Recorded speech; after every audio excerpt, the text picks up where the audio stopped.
Evening, friends. Management wanted me to clue you in about Sonnet, which is supporting the show this week. Sonnet's an easy-to-use podcasting app for your Android mobile. The rooms can be a rough place, right? Just a tough pull. Listening to podcasts should be way easier. And that's why Sonnet's got this clean design, a user-friendly interface, and a modern aesthetic that old Todd personally finds delightful. Use it to discover new shows, listen to your favourites, and keep up to date with all our stories here in the rooms. The best bit? Sonnet is free. So click the link in the description and come back to the rooms with Sonnet. And hope against hope, friends.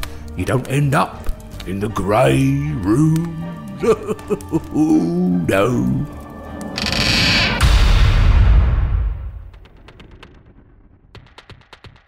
This episode contains mature language and situations. Listener discretion is advised. You wake, standing on the doorstep of a beautiful mansion. The front door stands open. You can hear voices, music, so many people. You step towards the door. You have to know what's inside. You're lost. You have no memory of how you got here. It doesn't matter. Because now, you belong to the Grey Rooms.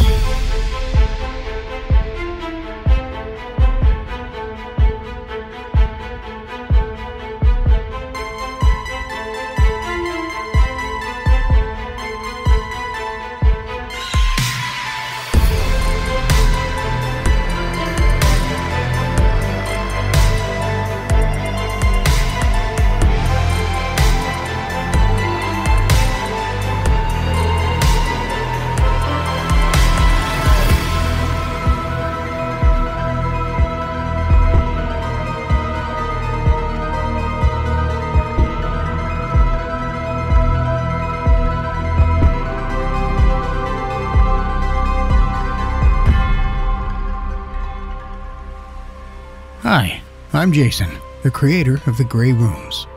Well, it's finally time, my friends. Welcome to Season 3. We are so excited to bring you some new terrors, and let me tell you, there is no lack of talent this season. We've received a lot of great feedback and a ton of terrifying submissions for this season, and although it was tough, we were able to narrow down our new list of horrors to 20. We are so excited to present you this new expanded season. And really, if I can just add, we are only able to do this because of all of you. We love all of the support we've received and the love everyone has for the show. So thank you, listeners. We here at the Grey Rooms are delighted that we can bring you some fresh new terror every week. So without further ado, please enjoy Episode 1.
What are we? What makes us, us? Philosophers debate what I see as a very simple question. We are the choices we make. We'll be there soon, sir. Just sit back and let old Todd get you where you need to go. I didn't answer. I had no idea who the old man was or where I was going. I had no real memory beyond awakening to the gentle swaying of the carriage. Other men would have been afraid.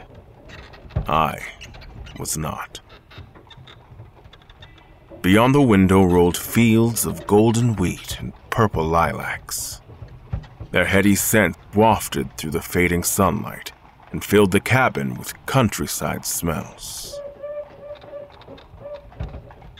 I crossed my arms, the shoulders of my well-tailored uniform tightening comfortably around me. I was calm. I didn't know why I was there, but I knew what kind of man I was. I trusted my choices. I knew that. And my name.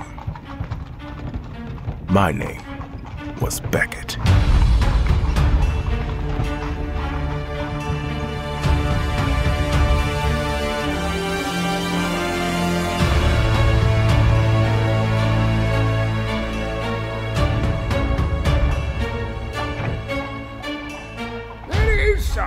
We're coming up on Ash Manor. We crested a hill and I saw it. The cobbled pathway led right up to the manor's front entrance. It was a massive, sprawling thing. Everywhere your eyes cared to look, there were eaves and gables, great sweeping window panes that glowered down on expansive grounds. Gardens stretched off around the side of the house. I could see a wooded thicket, a graveyard, a pond. The estate just seemed to stretch on and on off to the horizon. We crossed the distance to the house, and the carriage slowed to a stop.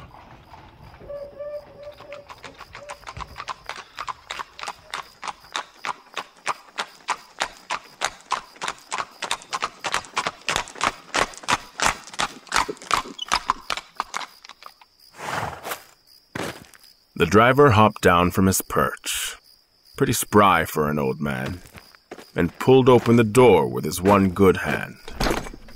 Todd stood in the open doorway, beaming up at me. He wore a well-tailored, modern suit. A groomed beard and mustache dominated his sallow face, and gray hair hid beneath a black newsy cap. His left hand rested on the door to the carriage, while his right hung awkwardly at his side. It was a prosthetic, made of obsidian stone, carved with intricate runes. Thank you. Todd, was it? Yes, sir. That's what they call me. I'm the driver, a groundskeeper, bit of a jack of all trades round here. Beckett. Oh, yes, sir, I know. I looked up at the imposing front of the manor, still unafraid. The shadows now loomed large across the landscape as the sun began to set. If you know who I am, then do you know why I'm here? Because I apparently don't. Yes, sir. I had a feeling that might be so. Come this way, we can get you all sorted out. I looked back at the carriage as he led me away. The horses looked wrong somehow, but in a way I couldn't place, like shadows stripped from their manes. I strode across the gravel drive and he led me up the short set of stairs to the front porch. He raised his right hand, black stone, and rapped twice on the massive oak door.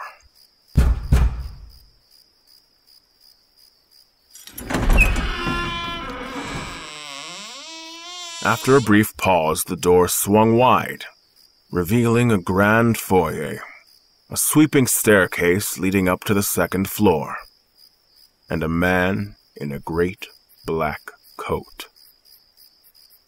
His wild hair fell around his face in long curls, and his burning eyes stared as if they could see into my very core. His mouth was curled back into an expansive grin, and he winked like we were sharing a secret. I thought at first he might be a prankster, but I looked again and saw it for what it was. Madness. Welcome to Ash Manor, Mr. Beckett. Welcome to the Grey Rooms. Sir, this here is the Warden, a games warden from Manor. Keeps us fed and on our toes. Yes, he surely does. I extended a hand to the man, but he just stood there, staring. I glanced at Todd, who merely shrugged. I let my arm drop. Good to meet you, Warden. Todd here says you might be able to explain why I'm here. Oh, yes. We expect big things from you. The Warden turned that unsettling gaze on Todd, who visibly winced. See to the horses, won't you, Todd? We'll speak later. Yes, sir, right away. Oh, good luck, Mr. Beckett. Oh, don't worry, it gets easier as you go. As Todd walked away into the gathering darkness, the Warden moved aside. Instinctively, I stepped inside the manor, glancing back over my shoulder. It might have been my imagination, but I thought I saw one of the horses staring after me. Its eyes were ablaze with the light of the setting sun. The heavy door swung closed, sealing me in. The floors were marble, the stairs a richly polished mahogany, and above us, a chandelier danced with light. Through the doorways on either side, I could see what looked like a dining hall and a parlor. It's so good to see you. Finally here. Please, follow me. I followed. The strange man led me through the parlor, past a swinging servants' door into a long hallway. Within moments, I lost all sense of direction. The passage that I thought led to the back of the house split into 3 lengthy corridors.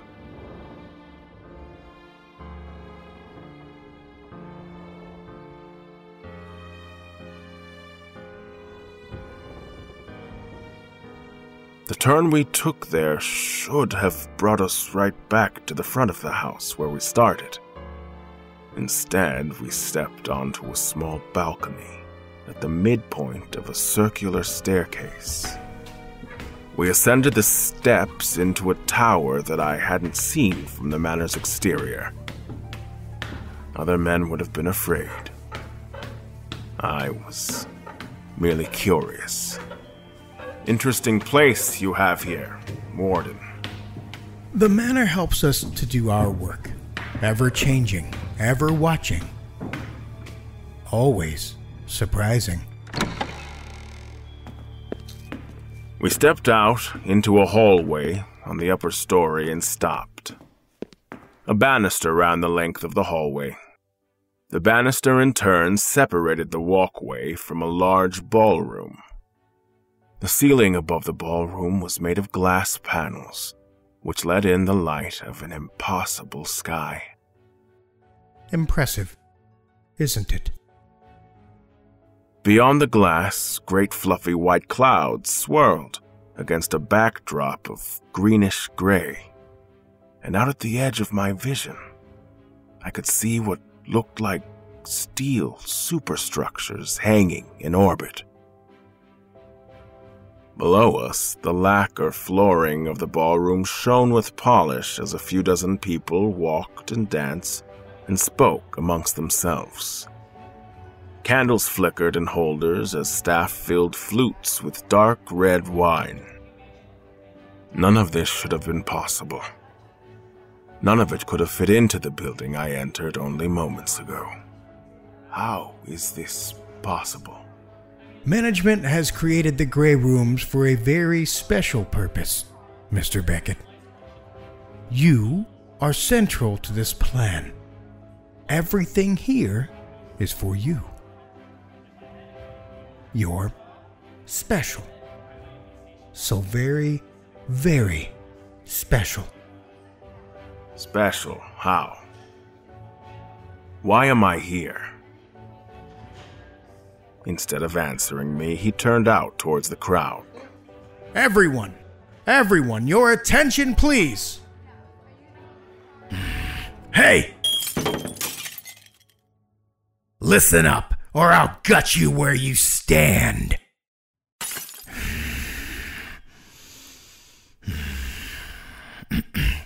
Thank you, and good evening, management, contributors to the project, investors, and guests.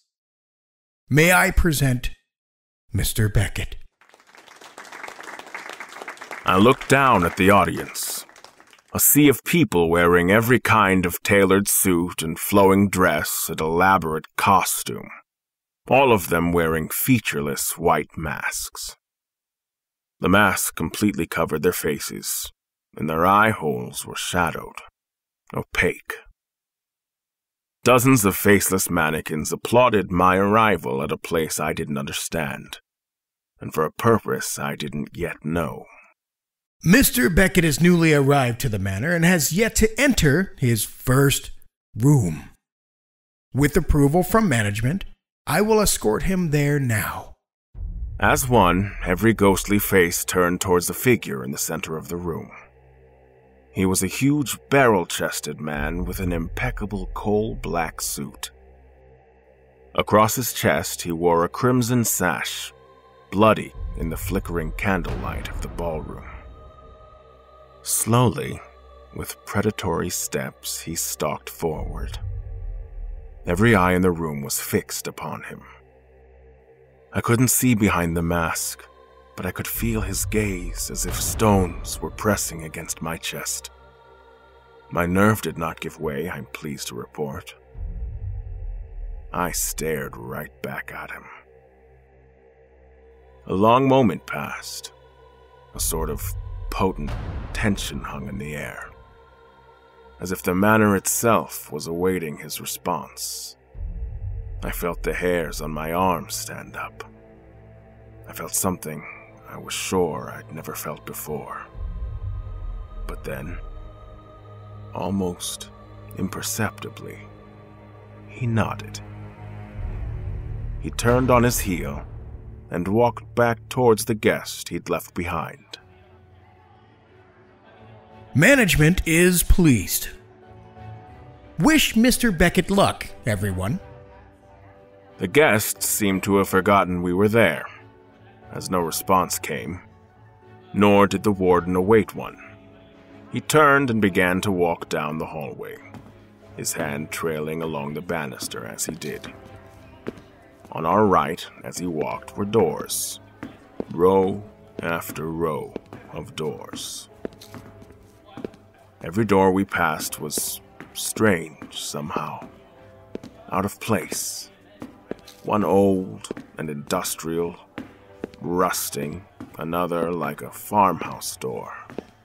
A boring gray apartment block door sat right behind a bright red emergency door, with huge claw marks carved into its surface. Near the end of the hall we stopped. The warden turned to look at me, those mad eyes staring deep into mine. I stared back, refusing to be intimidated. During your time here, you will be allowed the chance to relax, to enjoy what the manor has to offer.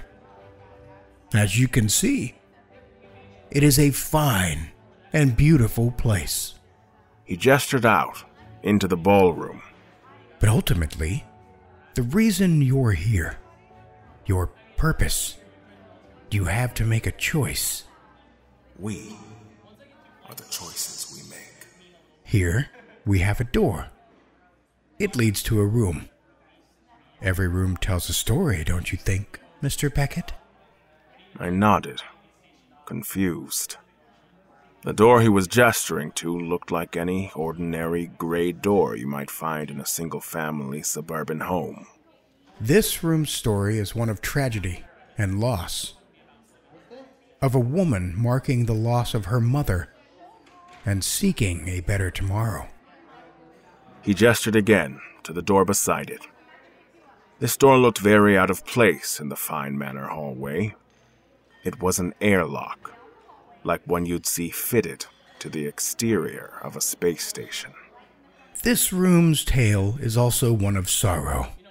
In the quest for knowledge, a group of explorers pushes the limits of the human experience, and the limits push back. At the back of my mind, I noted the archaic designs of the seal fitting marked it as circa 2300. A design from the long-abandoned Sol system. I shook my head. Tried to focus. Choose.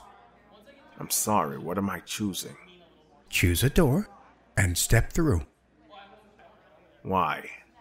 Because if you don't,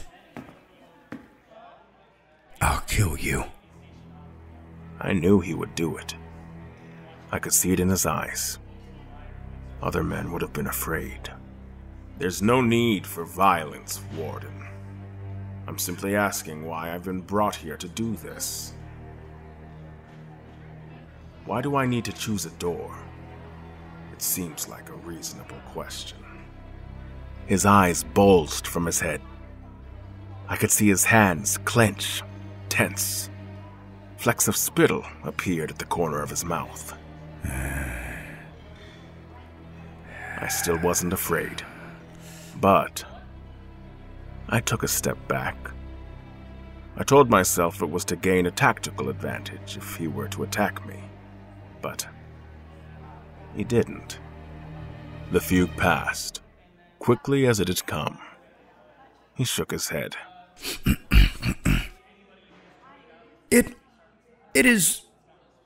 It is a reasonable question, but not one I should answer. There are other people that work here at the manor. If you choose a room and go inside, I'll send someone to talk to you. They can explain. How does that sound? I nodded. Thank you, Warden.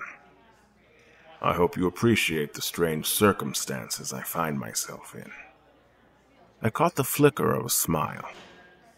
There and gone from his face like a passing shadow. I do appreciate it. Now, which will it be?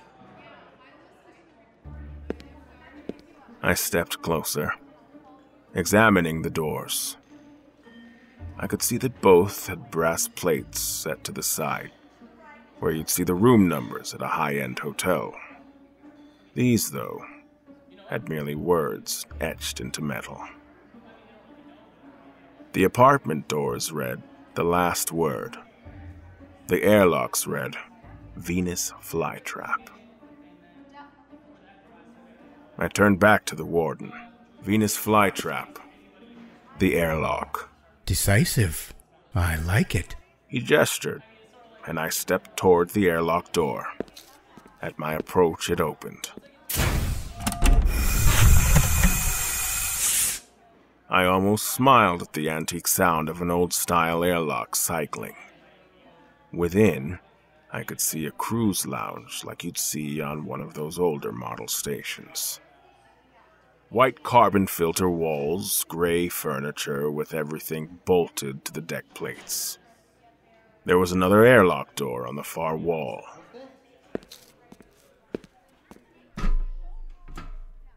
I stepped inside, looking around.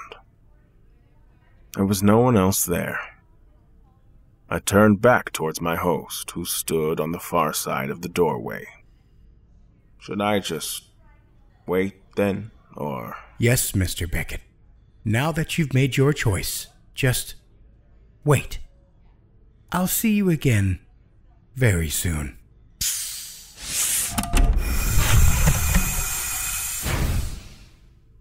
The door sealed closed. The last I saw of him as it shut was his grim smile.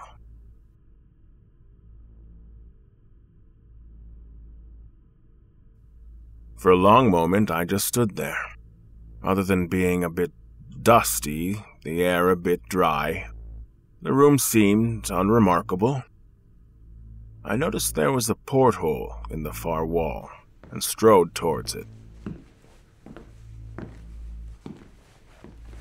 Beyond the porthole was the vast, black emptiness of space.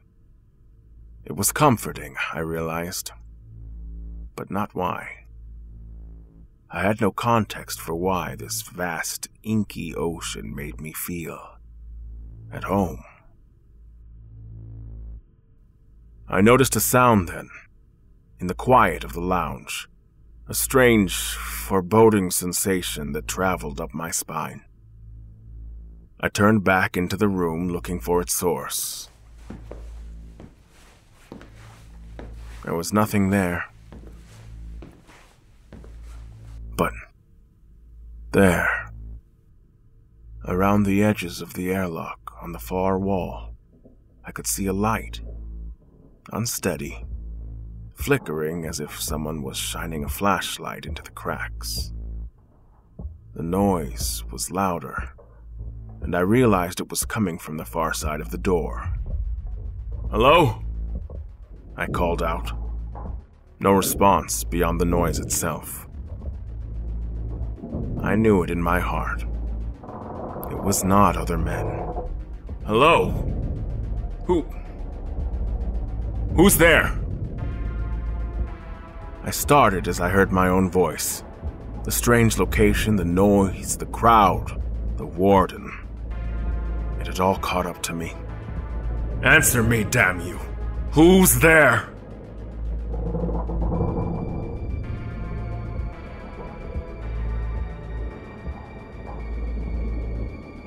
I was not like other men. I would not give in to fear. The door opened.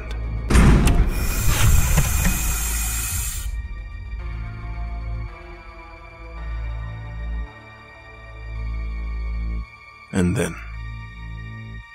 just like any other man, I was afraid.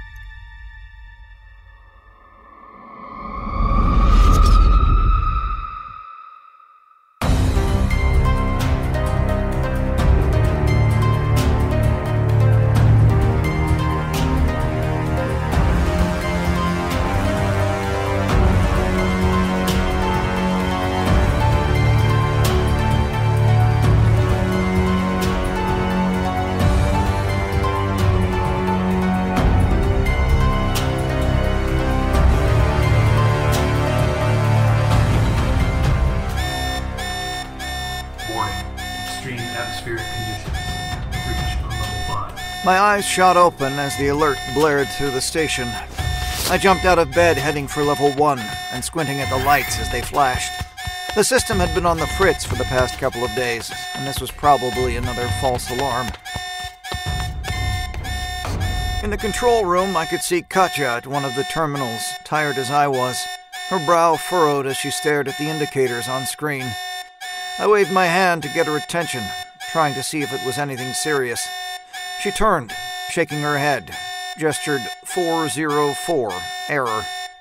She turned back to the terminal, typing furiously. Finally, the lights came back on, and the alarm fell silent. Katya glared at the console, rubbing the back of her neck. Whoever programmed these things will have hell to pay when we are back Earthside. I pulled out a bottle of painkillers and passed her one. Took one myself. Where are the others? I got a check-in from Leeway on my terminal. Mac and Raj are probably wrapped up in their work. Hey, as long as we're up, let's get the weekly report done. I need to get back to my research, and this was a bad start to the day. Nodding absently, I went over to my console to compile last cycle's data. Okay, let's see here.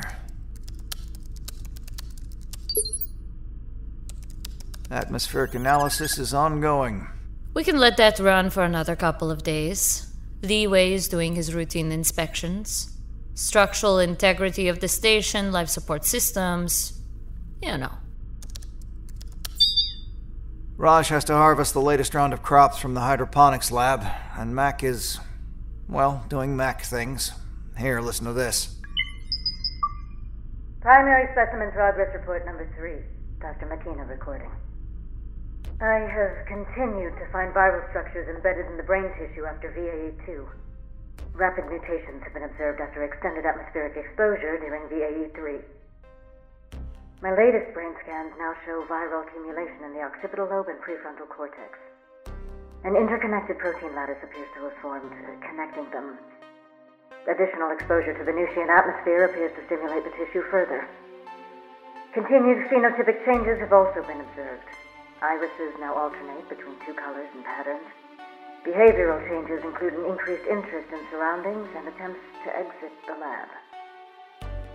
As yet, I have detected no cellular damage from the sulfuric acid in the Venusian atmosphere. My next step will be to re-examine tissue samples to determine the cause of the accelerated mutation. Interesting. Am I the only one who dislikes that thing? It's a cat, John. Deal with it.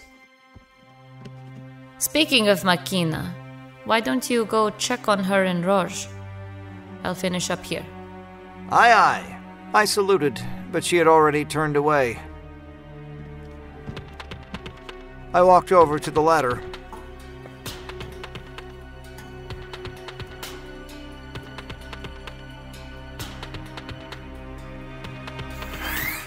After briefly checking the crew quarters, I went down to level 3 to check their labs. The experiments my colleagues were running required isolation from the rest of the station. Mac! Raj, you around? My calls went unanswered. As I entered the lab proper, I noticed it out of the corner of my eye. The cat. Motionless, it stared at me from one of the lab benches. The white gold color of its fur made it look like a marble statue. For the first time, I was alone with Makena's experiment. I hated that thing, and I thought it could tell. Hey, Dee, where's your keeper? Mac had called it extremely intelligent, but all it did was glare at me. I kept my distance and approached the hydroponics lab.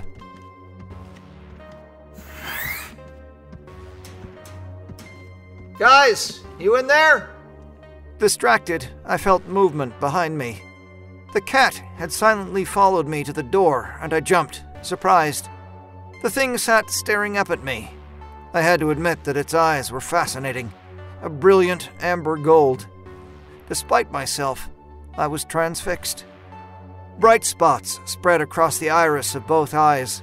Colors swirled, and I was reminded of spiral galaxies turning in space.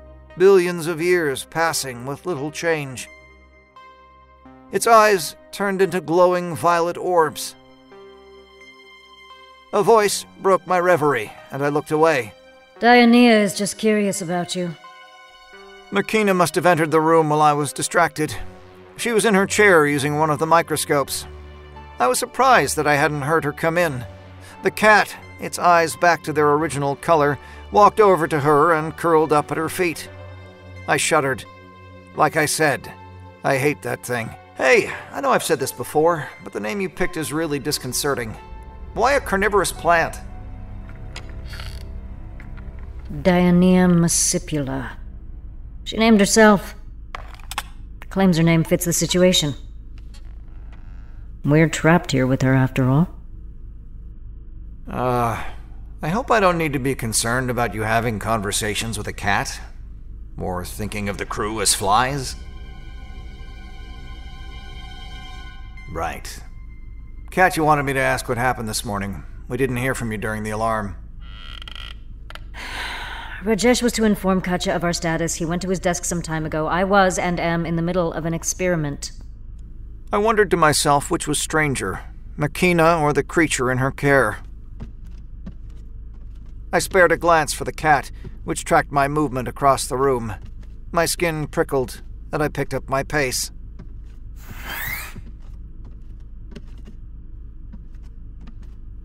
Just down the hall, I opened the door to Raj's lab. Within, rows and rows of planters filled the room. "Raj, buddy!"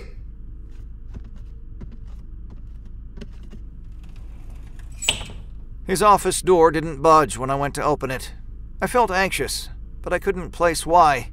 Just a feeling that had been growing inside me since the alarm had woken me up.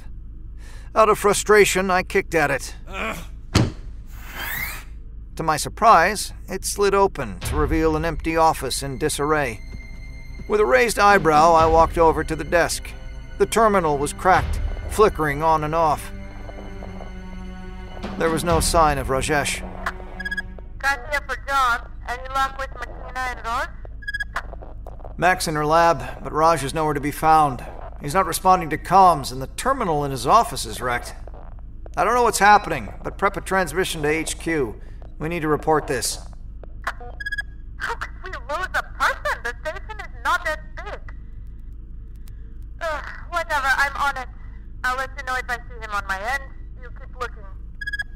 Before I had the chance to return to my search, a voice spoke up on the comms again. We wait for Katya and John. Guys, we have a problem. Katya's not going to be able to send that transmission. The storm damaged our long-range systems. I'm going to take an acid walk to repair the panel. But, I could use an extra pair of hands. Understood. I'll be there as soon as I can. I left Raj's office and passed back through Mac's lab. She was still where I'd left her. Makena, if you see Raj, tell him to check in, okay? Oh, rest assured, I will do just that. I headed for the airlock, distracted and with that anxiety still bubbling within me. It took me a moment to notice that the cat had joined me in the decontamination chamber. My hair stood on end, and I took a long step away. "Dee, you're not getting out. Go back to Mac." I reopened the door to the labs and waved my hands, shooing it away. "Go on, get!" The cat just stared at me. Its eyes flickered back to violet. For a moment, I could have sworn its expression twisted into a wide smile, razor-sharp teeth peeking through its blood-red gums. I blinked in confusion. By the time I looked back, it was already out of the airlock, walking away. I shook my head, unsure if I'd seen anything at all. Thankfully, the walk to the engineering bay was quiet. Li Wei looked up from a monitor as I entered. By way of greeting, he pointed to the reinforced window on the opposite wall. Outside, the thick yellow atmosphere of Venus swirled past the viewport. I realized he was pointing to the communication array inside the station's outer enclosure. A panel on the bottom of the antenna had cracks all across its surface. Sulfuric acid bypassed our corrosion shielding. I assume debris from the storm must have caused the damage. The entire panel needs to be replaced. As he spoke, he prepped his suit and gathered his tools. I'll need you to maneuver the arm from here. Let's get me into this suit. The protective suit we use on acid walks is so cumbersome we need help putting it on.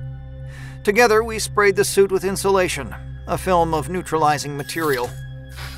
The moment Li Wei stepped outside, the clock would start. The spray only lasted about 15 minutes before the Venusian atmosphere seeped through. "Everything looks good. You ready?" He gave me a thumbs up. I helped him waddle over to the airlock.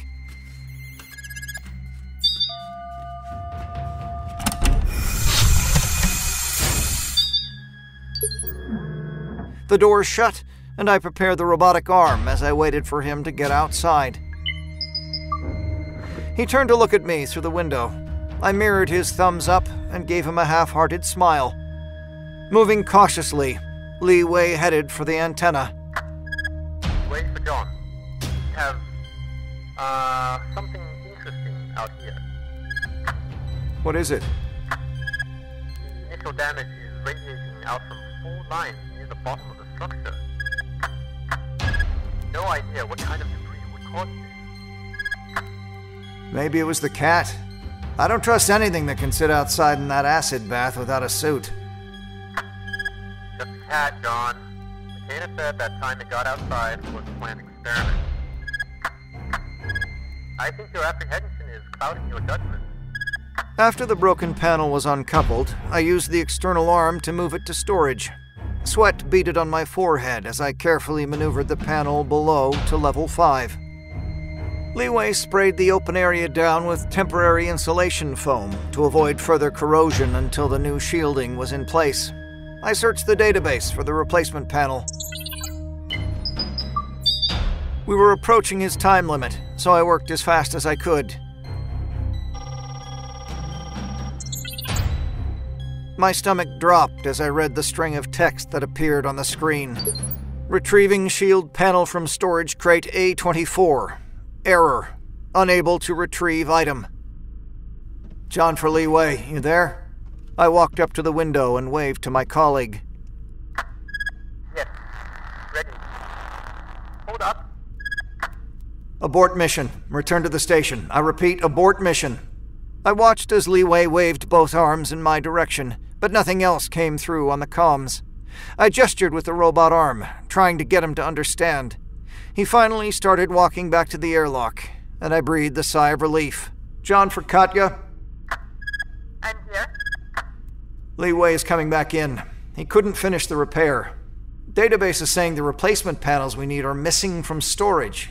Can you check and see if there's a malfunction? They can't have just disappeared. One problem after another. Okay, I'm on it. You two figure something out in the short term. We'll try. When Leeway reached the airlock, I opened the outer door. He disappeared from view in a swirl of yellow gas. I blinked. At his feet, I could see 2 small glowing orbs. Violet. Before I had the chance to react, lightning struck and forced me to blink. For a brief moment, my vision swam, and I rubbed my eyes. The orbs were no longer there. I heard a scraping noise from inside, followed by a loud thump. I frowned, but waited patiently until the cycle was complete.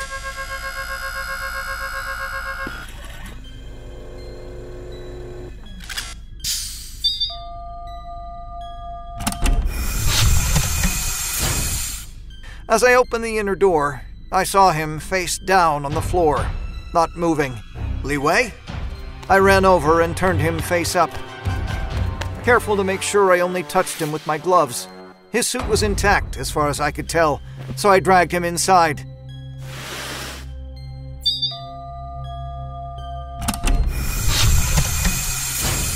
John for Makena. Medical assistance needed at engineering. Mac, you there? John for Katya. You there? This is an emergency. John, what happened? Wait, what?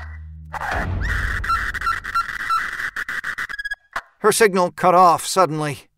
Frightened now, my anxiety taking form, I propped Leeway against the terminal by the airlock. Within the suit, his eyes were closed, but nothing seemed wrong. I tried again to wake him, but I was out of my depth. Nothing for it. I left him behind and headed down to level 3 to find Makena.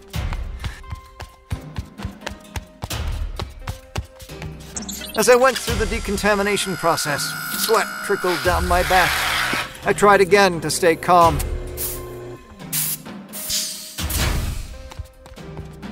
Mac? Hello? Almost in answer to my voice, the main lights cut out. The alarms blared overhead. Warning. Extreme atmospheric conditions. Breach on level 5. In the stark lighting of the system alarm, I found Makena, oddly hunched over one of the microscopes. Tears pooled in my eyes as her face came into view. It was a gruesome sight. Her throat was ripped open. Thin cuts riddled her body. The blood congealed on the wounds. A dark pool had formed around her chair and bench. My head spun, and I found myself running. The alert had flung the airlock doors wide, and I ran right through. As I climbed, I again tried to tamp down my panic. Back to level 4 to check on Li Wei. If he woke up, we could both go find Katya and Rajesh together.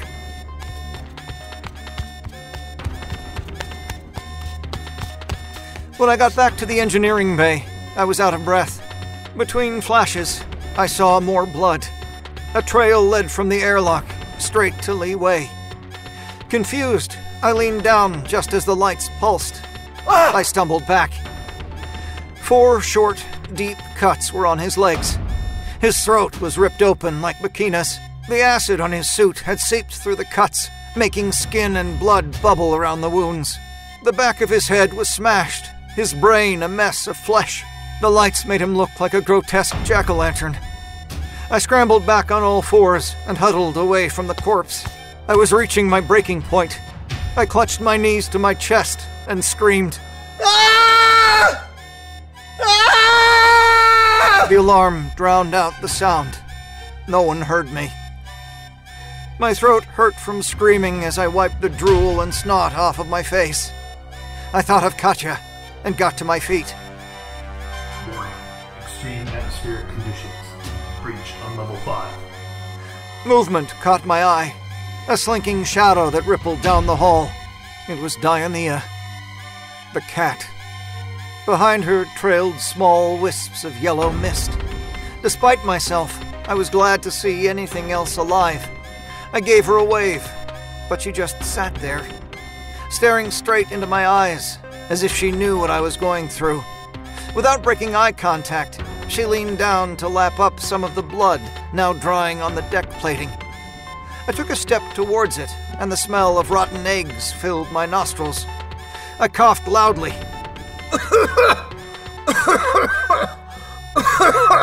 She must have come up from level 5. The breach was real this time. Tears began to stream down my face. My heartbeat pounded in my chest. I'd have to seal off level 5 from the command deck, stop the gas from spreading to the whole station. Sweat streamed down my face, and I was breathing heavily. My vision was tinged yellow, and I itched all over.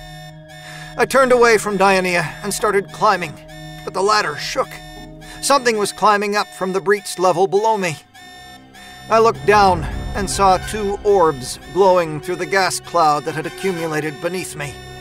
Eyes. Feverishly, I redoubled my efforts and climbed up to level 2, sealing all the hatches behind me.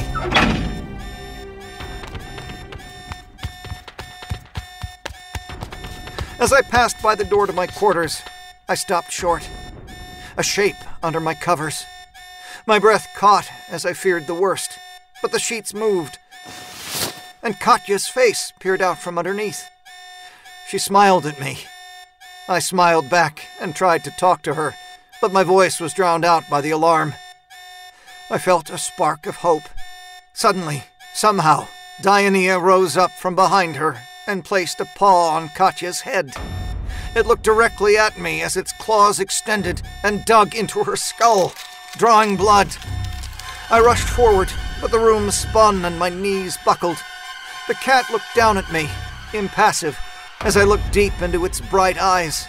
As if a veil was lifted, the scene before me shifted. The air blurred and warped as the temperature rose sharply. The sheets on the bed were sopping wet, stained with blood. The mangled remains of my friend lay before me. Katya had been dead long before I got here. Between flashes of light, I could see her mangled face, a horrifying visage of pain and terror. The long-missing Rajesh stood above my dead crewmate, clothes ripped, blood-stained, with a wild look on his face. He held a knife and was in the middle of slicing up Katya's abdomen. He turned to look at me, and his expression was contorted into an unnatural open-mouthed smile. His mouth gaped open, jaw tendons sliced ragged. His eyes had been carved out, and his skin was slashed and cut, a latticework of pain. I was frozen. This couldn't be real. This had to be a nightmare. The smell that surrounded him made me gag. Blood poured from his lips and down his chin as he tried to move his mouth. Whatever he was trying to say, the never-ending alarms drowned him out. The cat moved between us, staring up at Rajesh. Slowly, it turned its head towards me.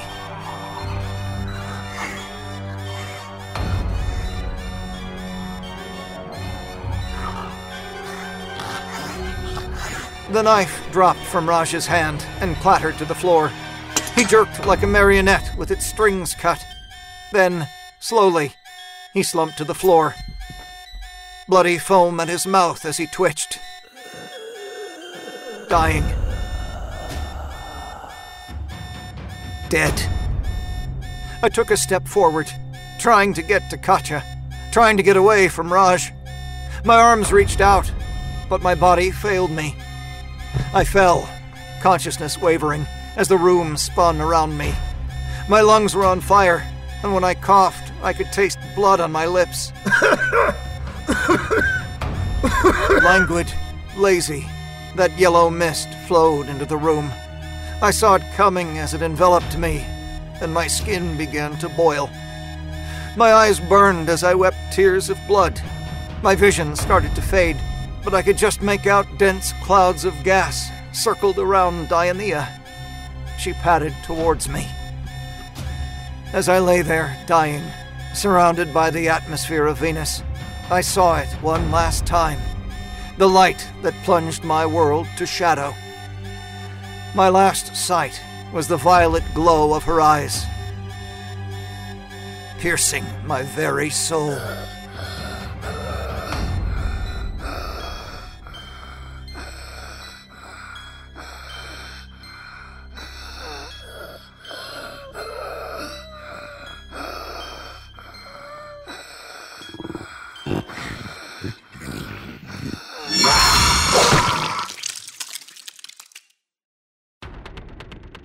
Venus Flytrap, written by Jason Pouris, with performances by Graham Rowat as John, Ewan Chung as Li Wei, Anjali Bhimani as Makena, Tanja Milojevic as Katya, and Michael Zenke as the station system. Welcome to Ash Manor was written by Michael Zenke, featuring performances by Eddie Cooper as Beckett, Alistair Mackey as Todd, and yours truly, Jason Wilson, as the Warden. Musical composition is by J.M. Scherf. Episode artwork, web development, and creative direction by Cassie Pertite. Social media and Patreon management by Brooks Bigley. Videography is by the great Hale Scherf. Audio engineering and sound design is by me, Jason Wilson. What a way to kick off our new season, eh? We hope you enjoyed it. Just a reminder, listeners, we have a few changes this season. Not only will you be listening to 20 new episodes, but they'll be sliding into your feeds every Friday. And our Behind the Door episodes, where we interview authors and actors, will be dropping every week on the following Wednesday. We hope you've enjoyed the first episode of Season 3, and if you're looking for other ways to listen to the show, well, The Grey Rooms is also streaming for free on Spotify. Just get the Spotify app or open the browser and search The Grey Rooms. You can find out more by joining us on social media. You can find us on Instagram, Twitter, Facebook, and YouTube. And we took your advice and extended an olive branch to all of the tortured souls who have passed through the rooms. Our emotional support group is always looking to help you with all of your, needs. And let's not forget our Discord channel. Jump on over there. Meet all of us, cast, crew, meet other fans such as yourself, and also our patrons. Speaking of our patrons, we would also like to take the time to thank our patrons once again, and to any of those who have taken the time to leave us a 5-star rating and a review. Those reviews keep us at the top of the charts and makes it easier for more twisted souls to find the show, and if they'd like to support the show financially, become a patron. Patrons like Amy Nikolai, Arthur Unk, Diver Ellie, Ellie Dowell, Emily Cullen, Haley's Vomit, Jackalbot Snows, Jason Pouris, Jessica Finch, Kelly Bear, Laura Lupinetti, Len Browning, Megan Pruitt, Michael Velez, Michael Philick, BG, Page 314, Patrick Stewart, Sean Geary, Stacy Thuis, Talicia Gallman, The Original Nick Show, Teresa Tabor, Karen Hampton, Selena Matthews, Barry Fisher, and Jeremiah Overstreet. Thank you ever so much for your support. It's because of you we can continue to do what it is that we love. And it keeps the lights on and the website up. So, yeah, thank you. Once again, hope you truly enjoyed this first episode of the third season of the Grey Rooms podcast. We're going to go ahead and jump back into production because we have a lot more to roll out with this extended schedule. So once again, thank you, and we will see you, next week.